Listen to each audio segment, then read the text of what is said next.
Hi friends, இன்றைக்கி வந்து புதுசாக நம்ம கேப்சிகம் ரைஸ் ட்ரை பண்ண போகிறோம். ஸோ இது எப்படி செய்யுதுன்னு பார்க்கலாமா? நம்ம பொதுவாகவே பல விதமான வெரைட்டி ரைஸ் சாப்பிட்ருக்கோம். இன்றைக்கி நம்ம கேப்சிகம் ரைஸ் ட்ரை பண்ணலாம். ஓகே, இது எப்படி சமைக்குதுன்னு பார்க்கலாமா? வாங்க வீடியோக்குள்ளே போகலாம். ஓகே, ஒரு சின்ன ஷீட் எடுத்துங்க. அதில் தேவையான அளவு எண்ணெய் ஊற்றிங்க. தாளிக்கிறதுக்கு கடமன் 3, சின்னமன் 1, அப்புறம் star, clove and cumin seed, bay leaf ஒன்று பிச்சு போட்டுருங்க. ஸோ இந்த இன்க்ரீடியன்ட்லாம் வந்து நான் டிஸ்கிரிப்ஷன் பாக்ஸில் கொடுத்துருக்கேன். அதில் கூட நீங்கள் ரெஃபர் பண்ணிக்கலாம். ஓகே, நல்லா வந்த பிற்பாடு அடுத்தது வெங்காயம். நான் ஒரு வெங்காயத்தை வந்து சிறுசாக கட் பண்ணி வச்சுருக்கேன். அதையும் நம்ம ஆட் பண்ணிக்குவோம். க்ரீன் சில்லி ஒன்று போட்டிருக்கேன் நான். ஸோ உங்களுக்கு உரப்பு வேணும்னாக்கா நீங்கள் ஊசி மிளகா கூட நீங்கள் ஆட் பண்ணிக்கலாம். வெங்காயம் நல்லா தளைஞ்சிருச்சு.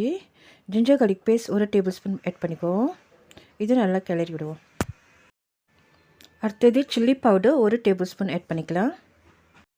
தண்ணி லேசாக ஆட் பண்ணிக்குவோம். ஸோ சில்லி வந்து குக் பண்ணுறதுக்காக. ஸோ நல்லா குக் ஆகிட்டுருக்கு. இந்த டைம் இதோடு சேர்த்து நம்ம மஞ்சத்தூள் 1/2 டீஸ்பூன், கரம் மசாலா 1/2 டீஸ்பூனும் ஆட் பண்ணிக்கலாம். தண்ணி லேசாக ஆட் பண்ணிக்குவோம். உப்பு தேவையான அளவு ஆட் பண்ணிக்கலாம். ஸோ இது வந்து எண்ணெய் மிதங்கிறதுக்காக கொஞ்சம் நேரம் நல்லா தாளிக்கணும். அப்போ தான் அந்த பச்சை வாடெல்லாம் வெளியாகும். லெமன் ஒரு 1/2 லெமன் எடுத்து அதை ஸ்க்யூஸ் பண்ணிக்குவோம். ஜூஸ் புழிஞ்சிக்குவோம் புளிப்புக்கு. ஸோ நல்லா மிக்ஸ் பண்ணி விடுவோம் அதை. அடுத்தது சிக்கன் ஸ்டாக் 1 டீஸ்பூன் ஆட் பண்ணிக்கிறேன் டேஸ்ட்க்கு. இது வந்து ஆப்ஷனல், வேணானாக்கா அவாய்ட் பண்ணியிருக்கேன். கேப்சிகம் 1 கப் போட்டுக்கிறேன். நான் க்ரீன் கேப்சிகம் யூஸ் பண்ணியிருக்கேன். உங்களுக்கு வந்து வேறு கலர்ஃபுல் ரெட், எல்லோ ஆட் பண்ணுறா கூட நீங்கள் ஆட் பண்ணிக்கலாம், யோர் விஷ். ஸோ இது கொஞ்ச நேரம் குக் பண்ணுறதுக்காக நான் கிளறி விட்றேன். சட்டன் குக் ஆகிரும் கேப்சிகம்.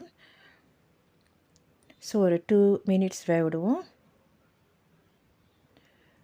இப்போ நம்ம ரைஸ் குக் பண்ணி வச்சிருந்த ரைஸை வந்து ஆட் பண்ணுறேன். நான் ஒரு பவுல் ரைஸ் போட்டிருக்கேன். இதையும் போட்டு அந்த பேஸ்ட்டோடு நல்லா மிக்ஸ் பண்ணி விடுவோம். நல்லா கிண்டி விடலாம். ஸோ நல்லா ஈவன் ஆகிடுச்சு பாருங்களேன். ஸோ நம்ம கடைசியாக இறக்கி வைக்கிறப்ப கொரியண்டர் லீஃப் போட்டு நம்ம இறக்கிற வேண்டியதான். அவ்வளோதான், நம்மளுடைய கேப்சிகம் ரைஸ் இஸ் ரெடி. இந்த வீடியோ உங்களுக்கு பிடிச்சிருந்துச்சுன்னா மறக்காமல் சப்ஸ்கிரைப் பண்ணுங்கள், பெல் பட்டன் லைக் பண்ணுங்கள், ஃப்ரெண்ட்ஸ் கூட ஷேர் பண்ணுங்கள். தேங்க்ஸ் ஃபார் வாட்சிங். பாய்.